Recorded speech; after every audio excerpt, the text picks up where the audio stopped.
2 साल पहले ज़िंदगी में बहुत कुछ ठीक नहीं था। बार बार कॉम्पिटिटिव एग्ज़ाम्स में फ़ेल होने का मलाल, टूटता दिल, छूटते दोस्त, mental health issues, anxiety, overthinking और बहुत कुछ। इन सब का नतीजा ये हुआ कि मैं बार बार बीमार पड़ने लगी, और बीमार भी ऐसा कि सीधे हॉस्पिटल में एडमिट होना पड़ता था।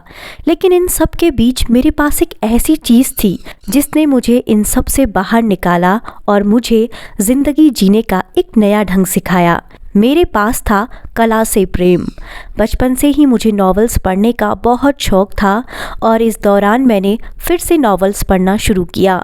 बहुत पढ़ा और जो भी पढ़ा उसको अपने जीवन में लागू करने की कोशिश की। मुझे आर्ट फिल्म्स देखना, कविताएं सुनना, पढ़ना, लेखकों के बारे में जानने में बड़ी ही दिलचस्पी थी और इस दौरान भी मैंने यही काम किया। कभी फोटोग्राफी में हाथ आजमाया तो कभी कैलीग्राफी में। जो भी मुझे कोट्स अच्छे लगते थे उन्हें मैं अपने हाथों से लिखकर अलग अलग फ़ोटो फ्रेम में सेट करने की कोशिश करती थी, और जो भी नॉवल मैं पढ़ती थी उसका जो सबसे अच्छा हिस्सा मुझे लगता था उसे भी मैं लिख लेती थी और अपनी लेखनी से उसे सजाने की कोशिश करती थी। और आज जब सब कुछ ठीक है, मैं पीछे मुड़कर देखती हूँ तो बहुत अच्छा लगता है।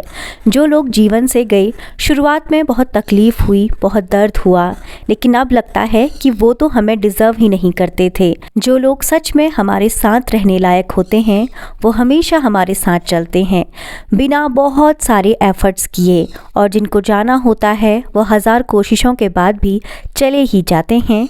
इसीलिए ज़िंदगी में जो भी होता है ठीक ही होता है। जब पुराने लोग जाएंगे तभी तो अच्छे अच्छे नए लोग आएंगे। और अब लाइफ के लिए मेरी यही फ़िलॉसफी है कि जब भी आप टूटो बिखरो तो अपनी रेमेडी लोगों में ढूंढने के बजाय अपनी कला में ढूंढो। आप इस कदर निखर जाओगे कि फिर आपको इस दुनिया के लोगों की ज़रूरत ही नहीं पड़ेगी। आप जितनी बार बिखरोगे उतनी ही दुगनी रफ्तार से निखरोगे। ज़िंदगी की जीत पर फिर से यकीन कर पाओगे।